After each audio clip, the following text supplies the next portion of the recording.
أعوذ بالله من الشيطان الرجيم. بسم الله الرحمن الرحيم.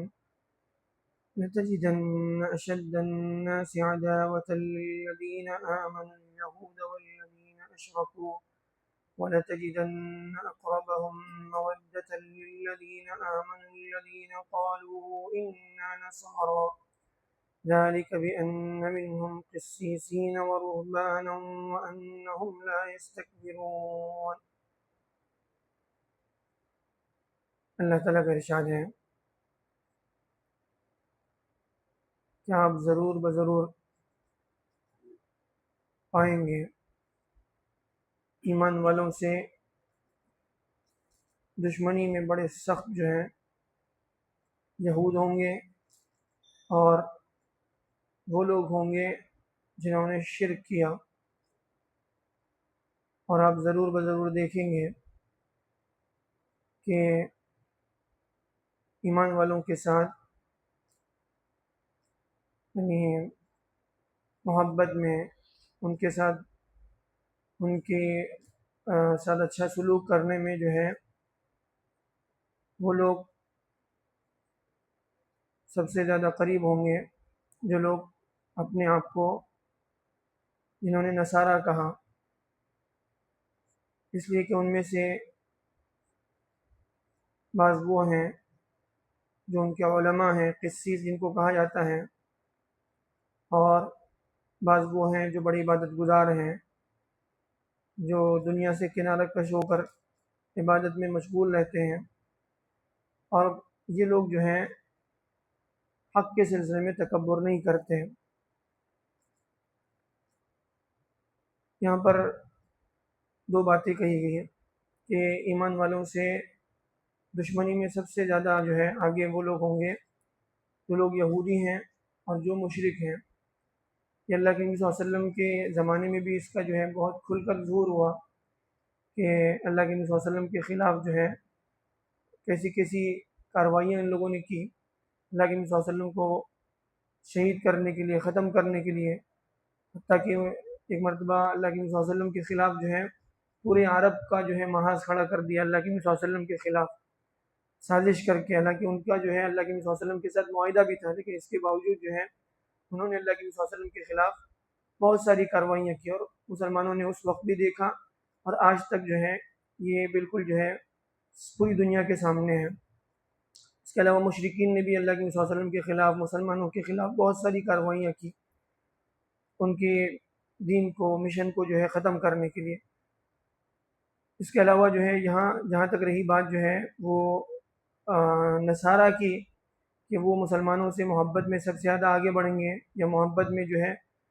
مسلمانوں کے ساتھ ان کے اچھے تعلقات ہوں گے.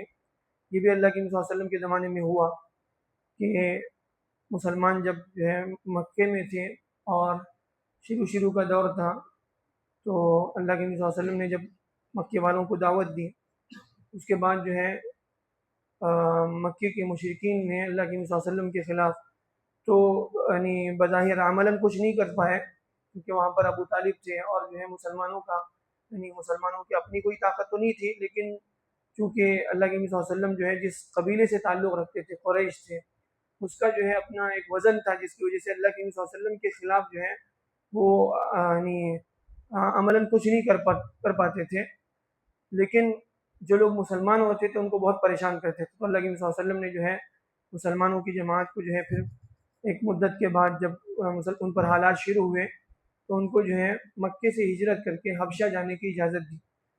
تو بہت سارے مسلمان دھیرے دھیرے جو ہے جو ہے حبشہ کی طرف ہجرت کرتے چلے گئے، یہاں تک کہ جو ہے ایک مسلمانوں کی اچھی تعداد تقریباً 100 کے قریب جو ہے مسلمان حبشہ چلے گئے، اور پھر وہاں جا کر جو ہے وہ اطمینان کے ساتھ رہنے لگے. اللہ کے نبی صلی اللہ علیہ وسلم نے کہا کہ وہاں جاؤ، وہاں ہجرت کر کے جاؤ، وہاں کا جو ہے جو بادشاہ ہے وہ یعنی کسی پر ظلم نہیں کرتا، کسی کے ساتھ ناانصافی نہیں کرتا، تم وہاں جا کر جو ہے آرام سے رہ سکتے ہو. تو بہت ساری مسلمان جو ہے وہاں پر چلے گئے، جس میں حضرت عثمان رضی اللہ عنہ تھے، اور جو ہے حضرت رقیہ تھی، اور بہت سارے مسلمان بھی تھے جو وہاں چلے گئے، حبشہ چلے گئے. تو وہاں جانے کے بعد بھی جو ہے مسلمانوں کے خلاف مکے کے مشرکین نے کارروائیاں کی، اور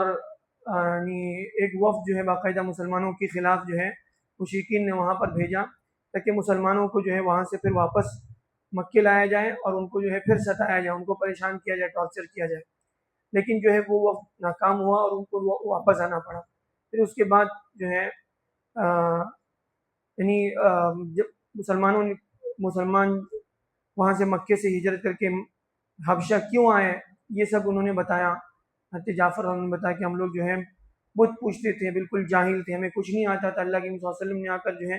ہمیں اللہ کے بارے میں بتایا، ایک اللہ کی عبادت کی طرف بلایا، اور ہم لوگ ایک دوسرے پر ظلم کرتے تھے، طاقتور کمزور کو جو ہے ستاتا تھا، پڑوسیوں کے حقوق کا ہمیں پتہ نہیں تھا، عورتوں پر ظلم کرتے تھے، بہت ساری برائیاں تھیں ہمارے اندر۔ اسلام آنے کے بعد جو ہے ہمیں یعنی اچھی باتیں ہمیں ہمارے نبی صلی اللہ علیہ وسلم نے سکھائی، تو یہ ساری باتیں بتائیں اور پھر قرآن مجید کی آیتیں پڑھ کے سنائیں۔ تو وہاں کا جو بادشاہ تھا حبشہ کا، نجاشی، وہ بہت متاثر ہوا، حتیٰ کہ وہ جو ہے اس کی آنکھوں سے آنسو نکل گئے قرآن مجید کی آیتیں سن کر، اس کی آنکھوں سے آنسو نکل گیا، اور اس نے کہا کہ جو ہے یہ تو بالکل وہی بات ہے جو ہمارے نبی جو ہے عیسیٰ علیہ السلام پر اتاری گئی۔ اس لیے وہ بہت متاثر ہوا، پھر اس کے بعد اس نے کہا کہ تم لوگ یہاں رہو، تم پر کوئی ظلم نہیں ہوگا، تم کو جو ہے ہم کسی طرح سے کسی کے حوالے نہیں کریں گے۔ وہ لوگ بڑے تحفے تحائف لے کر آئے تھے، سب واپس ان کو لے جانا پڑا۔ پھر اس کے علاوہ جو ہے اللہ کے نبی صلی اللہ علیہ وسلم وہاں جو ہے ابو سفیان کی بیٹی رملہ بنت ابو سفیان، جس کو ام حبیبہ کہا جاتا ہے، وہ بعد میں اللہ کے نبی صلی اللہ علیہ وسلم کی زوجیت میں بھی آئے۔ اللہ کے نبی صلی اللہ علیہ وسلم، اس کے شوہر کا انتقال ہو گیا، وہ ہجرت کر کے مسلمان ہو گئی تھی، وہاں جا کر جو ہے وہ یعنی سکون سے تھی۔ پھر اس کے بعد چونکہ یعنی بڑے خاندان کی جو ہے یہ عورت تھی، اللہ کے نبی صلی اللہ علیہ وسلم قریش کے قبیلے کی عورت تھی، ابو سفیان کی بیٹی تھی، جو مسلمانوں کے خلاف جو ہے کارروائیوں میں سب سے آگے آگے رہتا تھا۔ پھر اس کے شوہر کا انتقال ہو گیا، اللہ کے نبی صلی اللہ علیہ وسلم کو خبر پہنچی، تو اللہ کے نبی صلی اللہ علیہ وسلم نے اس کو جو ہے نکاح کا پیغام پہنچا، اللہ کے نبی صلی اللہ علیہ وسلم نے اپنی طرف سے اس کو نکاح کا پیغام پہنچایا۔ تو حبشہ کے بادشاہ کے بعد جب یہ واقعہ یعنی جب یہ خبر پہنچی، تو اس نے اپنی طرف سے باقاعدہ جو ہے اپنی عورتوں کو بھیجا یہ پیغام دے کر، رملہ بنت جو ہے ابی سفیان کے پاس۔ تو اس نے جو ہے اللہ کے نبی صلی اللہ علیہ وسلم کا پیغام قبول کیا، بہت خوش ہوئی، اپنا جو ہے ہار نکال کے اس عورت کو دے دیا جو یہ خوشخبری لے کر آئی تھی۔ پھر اس کے بعد اپنی طرف سے جو ہے اس نکاح یعنی وہ نکاح پڑھوایا گیا، اور حبشہ کے بادشاہ جو ہے نجاشی نے 400 دینار مطلب ایک دینار کا مطلب ایک گنی جو ہے سونے کی ہوتی، تو وہ 400 گنیاں جو ہے اس نے اس کے مہر میں اپنی طرف سے ادا کی۔ بہت جو ہے وہ مسلمانوں کے ساتھ بڑی محبت کرنے والا۔ پھر اس کے بعد اس نے باقاعدہ ایک یعنی وفد بھی بھیجا اپنی طرف سے 60 لوگوں کا، جس میں جو ہے اپنی طرف سے خط میں اس نے لکھا کہ میں گواہی دیتا ہوں اس بات کی کہ آپ اللہ کے رسول ہیں، سچے ہیں، اور آپ کی تصدیق کی گئی ہے، اور میں آپ کے ہاتھوں پر بیعت کرتا ہوں، آپ سے عہد کرتا ہوں، میں نے آپ کے چچیرے بھائی یعنی حضرت جعفر رضی اللہ عنہ جو اس وقت میں مسلمانوں کے ساتھ شامل تھے، میں نے اس کے ساتھ جو ہے وہ یعنی بیعت کی ہے آپ کے چچیرے بھائی کے پاس، اور میں نے اس بات کو تسلیم کر لیا ہے کہ اللہ جو ہے وہ تمام کائنات کا رب ہے، اور اللہ کے آپ بھیجے ہوئے رسول ہیں۔ اور میں اپنے بیٹے کے ساتھ جو ہے اس نے ایک وفد بھیجا تھا 60 لوگوں کا، میں خود بھی جو ہے آپ کے پاس آنا چاہتا ہوں، اگر آپ مجھے بلائیں تو میں آپ کی خدمت میں حاضر ہوں گا، اور میں اسلام قبول کرتا ہوں۔ یہ ساری باتیں جو ہے اس نے بتائی تھی، اور اس کے بعد بہرحال وہ مسلمان ہو گیا، اور اس نے جو ہے مسلمانوں کا ہمیشہ ساتھ دیا۔ تو اس آیت میں جو کہا گیا کہ یہ لوگ نصارہ جو ہیں یہ مسلمانوں کی محبت میں سب سے آگے رہیں گے، اور یہ اس وقت جو ہے اس کا کھل کر ظہور ہوا، ورنہ اس کے بعد آج جو ہے بظاہر جو ہے اس کی شکل نظر یعنی اس طرح سے تو نظر نہیں آ رہی ہے، لیکن جو ہے ہو سکتا ہے بعد میں جو ہے پھر مسلمانوں کا ساتھ دینے کے لیے جو ہے یہ نصارہ جو ہے کھڑے ہوں۔ تو بہرحال اس وقت کے بارے میں کہا جا رہا ہے جس وقت جو ہے ان لوگوں نے اس پورے پس منظر میں جو ہے یہ آیتیں نازل ہوئی، اس میں کہا گیا کہ یہودی جو ہیں یہ مسلمانوں کی دشمنی میں سب سے آگے رہیں گے، مشرکین سب سے آگے رہیں گے، اور آپ دیکھیں گے، اور مسلمانوں نے دیکھا بھی۔ اور اس کے علاوہ جو ہے نصارہ جو ہیں یہ مسلمانوں سے محبت میں، مسلمانوں کے ساتھ دینے میں جو ہے سب سے آگے رہیں گے۔ پھر اس کے بعد وہ حبشہ کا جو بادشاہ تھا وہ مسلمان ہونے کے لیے جو ہے نکلا بھی تھا، اور راستے میں جو ہے اس کا انتقال ہوا۔ تو بہرحال اسی پس منظر میں یہ آیتیں نازل ہوئی، اور اس کو جو ہے مسلمانوں نے دیکھا۔ پھر آگے اور بھی جو ہے اس سلسلے میں اور تفصیلات آنی، بہرحال اللہ تعالیٰ میں آیتوں سے صحیح سبق لینے والا بنا۔